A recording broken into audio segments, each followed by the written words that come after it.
Oi, eu sou o André Gonzaga, esse é o canal Pé na Porta e hoje a gente vai entrar no túnel do tempo e retornar naquela época que a nossa maior preocupação era tirar nota boa na escola e arrumar o nosso quarto. É isso mesmo, hoje a gente vai falar dos desenhos que marcaram a nossa infância nos anos 90. Então antes, já chega, deixa seu like, se inscreve nesse canal se você ainda não é inscrito, já pega o link desse canal, manda para aquele seu amigo que você sabe que adorava os desenhos dos anos 90 e bora pro vídeo de hoje. Tinha coisa melhor do que na infância a gente acordar cedo, se jogar no sofá e aproveitar aquele tanto de desenho que passava nas manhãs, tanto da Globo quanto do SBT? Não tinha coisa melhor. Aí você ainda ficava lá no sofá jogado, sua mãe te levava um copo de Toddy, de Nescau. Um rapaz criado a vitamina com leite com pera, um rapaz criado a ovo maltino. E era tanto desenho bom, mas tanto desenho bom, que ficou guardado na nossa memória. Hoje em dia, a gente vai ver alguns desenhos que as crianças assistem, e é cada desenho que a gente sabe, tipo, de onde que veio isso, meu Deus? Parece que os desenhos de hoje em dia fazem lavagem cerebral na cabeça das crianças. Não só das crianças, como também de nós adultos. Um exemplo é o Baby Shark. Quem nunca se pegou andando num ônibus, pegando um metrô, andando na rua, e de repente você tá lá, Baby Shark. As pessoas olham pra sua cara como? Achando que você é louco, né? Saudades, anos 90. Então hoje eu fiz uma seleção de 10 desenhos que marcaram a nossa infância nos anos 90. Eram muitos desenhos, então eu peguei alguns que não eram tão óbvios. Se você quer a parte 2 desse vídeo, deixa aqui nos comentários o desenho que marcou a sua infância. Então, a partir dos comentários eu posso fazer a parte 2 desse vídeo. E para começar a nossa lista, a gente tem a Corrida Maluca. Aqui estão agora os volantes mais birutas do mundo para realizar mais uma Corrida Maluca. Que é um desenho de 1968, mas que fez muito sucesso nos anos 90. Quem aí nunca assistiu aquela corrida dos corredores carismáticos que lutavam pelo título do corredor mais louco do mundo? Uma curiosidade sobre a Corrida Maluca. O desenho foi inspirado num filme muito antigo, A Corrida do Século, de 1965. Os personagens Penélope Charmosa, Dick Vigarista e Muttley foram inspirados consecutivamente em Mad Boys, Professor Fate e Max Man, que eram personagens do filme de 1965. E o desenho, originalmente, ele foi concebido para ser um jogo, mas Fred Silverman, que era diretor da CBS, que é uma empresa de televisão americana, ele achou mais promissor que esse jogo se tornasse uma série de desenho. Teria muito mais sucesso e engajamento com o público. Dick Vigarista e Muttley, eles tentavam sempre trapacear para vencer a Corrida Maluca, né?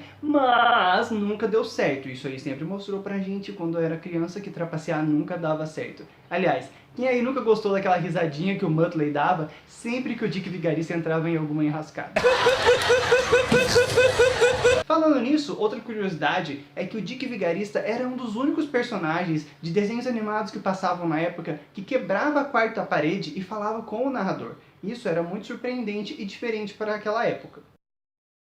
Em 2013 saía rumores de que sairia um filme live action da Corrida Maluca, o que deixou muita gente ansiosa e polvorosa achando que teria um filme até que enfim da Corrida Maluca. Mas aí veio a Peugeot e quebrou os coraçõezinhos das pessoas, porque nada mais, nada menos, se tratava de um comercial live action da Corrida Maluca, e que fez muito sucesso na época. E hoje em dia, eles repetiram o sucesso criando um comercial do live action da Caverna do Dragão. E o próximo desenho da nossa lista, eu particularmente achava um dos melhores desenhos da nossa época. Editor, põe aí a abertura, porque eu acho que é impossível você não lembrar desse desenho.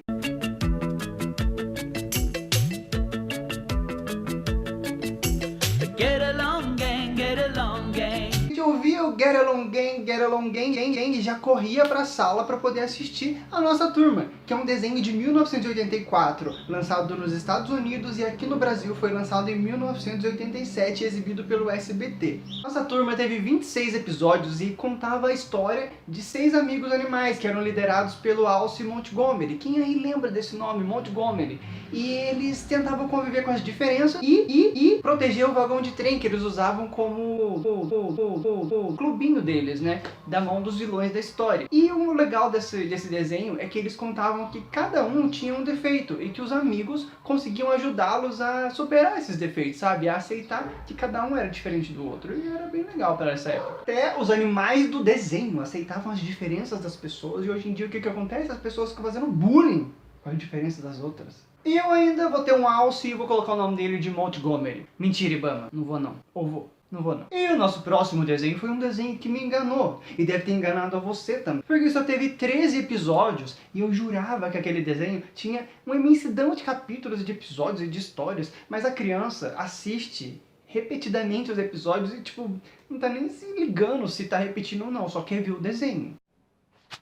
Foi quando, correndo, eu vi um cavalo de fogo ali, que tocou o meu coração.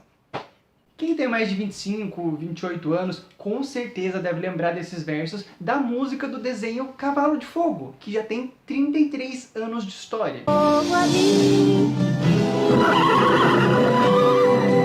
que tocou meu coração. Cavalo de Fogo conta a história da princesa Sara de Darshan, que é salva ainda bebê pelo Cavalo de Fogo e é levada para outra dimensão para que ela não caia na maldição da bruxa Diabolim, que era irmã da sua mãe. E o que acontece? O Cavalo de Fogo leva ela para o John cuidar. E quando ela tem 13 anos, quando ela completa 13 anos, o medalhão que ela carregou desde criança começa a brilhar. Então o Cavalo de Fogo vem resgatá-la para que Darshan não se... Então o medalhão que a princesa Sara sempre carregou desde bebê começa a brilhar. Então o Cavalo de Fogo retorna para contar para ela a história real da vida dela e levar ela para conseguir ajudá-lo a salvar o reino de Darshan das mãos da Diabolim. E no final do desenho a gente tem um plot twist aí que a gente descobre que o John, que cuidou dela desde bebê, na verdade é o seu pai de verdade, que foi trazido também para a Terra pelo Cavalo de Fogo para que a maldição da Diabolim não pegasse sobre ele. Outra curiosidade sobre o desenho é que a miniatura do Cavalo de Fogo, lançado no decorrer do tempo em que o desenho passava, foi um dos brinquedos mais vendidos da época. Porém, eu ainda não superei o fato de que Cavalo de Fogo me enganou e só teve 13 episódios. E eu ainda acho que se o Cavalo de Fogo fosse um desenho lançado pelo Brasil, o protagonista não ia ser o Cavalo de Fogo, ia ser a mula sem cabeça, eu tenho certeza. Um cavalo de fogo ali. Nosso próximo desenho da lista, eu só coloquei nessa lista porque 2 episódios. Até hoje eu nunca esqueço desses 2 episódios. Eu tô falando do desenho do Pernalonga, da Warner Bros. Aliás, o Pernalonga é o mascote da Warner Bros. E é um dos únicos desenhos, se eu não me engano, que tem uma estrela na calçada da fama. E antes do seu Pernalonga se tornar um personagem conhecido pelos desenhos infantis, ele estrelou curtas. E seu primeiro curta se chamava The Wild Hare. E ele estrelou mais de 160 curtas. Ou seja, o coelho não é pouca bosta, não. Ele foi lançado em 1940 e já em 1958 ele ganhou o primeiro Oscar pela animação O Cavaleiro Pernalonga. Pernalonga, gente, ó, é mito, é mito. Pernalonga já foi exibido pela Globo em vários programas da programação infantil, só que a Globo comprou os direitos dos desenhos de 1930 a 1940. Já o SBT, que ficou mais conhecido pelos desenhos do Pernalonga, ele teve o direito dos curtas do Pernalonga a partir de 1948. E lembra dos 2 momentos clássicos dos desenhos do Pernalonga que eu falei lá no começo? Foram nos desenhos que passaram no SBT. O primeiro, que virou meme e tudo mais, foi o do Barbeiro. Põe um pedacinho aí, editor.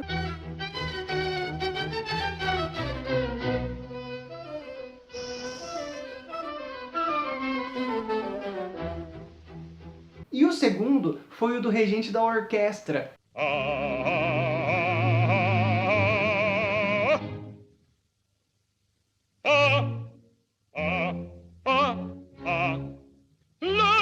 Clássico, né? Impossível esquecer esses 2 momentos aí do nosso coelho. Aliás, coelho que tem uma teoria aí de que ele não é um coelho, né? Que ele é uma lebre. Mas, teorias à parte, Pernalonga sempre foi um sucesso. E aí, gostou do vídeo de hoje? Sentiu aquele quentinho no coração? Deu vontade de voltar para a infância? Tinha vários desenhos, uma lista imensa, mas não cabia todos num vídeo só. Então, se você quer a parte 2, deixa seu like, deixa aqui seu comentário que a gente faz a parte 2. E é isso aí. Espero que vocês tenham gostado. Deixa seu like, se inscreve. Até a próxima. Falou. Valeu!